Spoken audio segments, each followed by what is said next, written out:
Anong brand ng lotion ang ginagamit mo? Tumagal ka na ba dyan sa lotion na ginagamit mo? Gaano ka nakatagal dyan sa lotion na ginagamit mo? Ako almost magto 2 years na dito sa ating Sakura Niacinamide Body Lotion. Yes. Magto 2 years na ako at alam niyo ba, bago ulit bili itong aking buy one take one na to. Sobrang ganda itong gamitin, alam niyo ba? Yung bango niya, yung effect niya sa aking balat, kasi alam niyo ba guys, ako is talagang hindi maiwasan magkakaroon ako ng mga dry skin, gawa nga ng aking paglalabay mano-mano. So dahil sobrang mahal ko yung sarili ko, sobrang mahal ko yung aking balat, syempre gumagawa ako ng paraan, naghahanap ako ng paraan para hindi naman ako maging kaawa-awa sa paningin ng iba. Ano, iba namang mahirap ka na nga.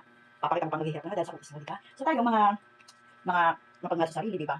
Love yourself. Alam niyo ba yung paggamit ng ating lotion na to is isang paraan ng pagmamahal sa sarili mo? Alam niyo kung bakit? Kasi pinoprotektahan natin magkaroon tayo ng sign of aging sa balat. Yes? Ang nagustuhan ko dito sa lotion na to is sign of aging talaga, like me. Nag-develop ng age ng lola nyo. So kailangan ko naman talaga ng pamprotekta para hindi ko naman makita sa sarili ko na, hala, ganda na ako, ganon. So, inisip ko lagi, age is only a number.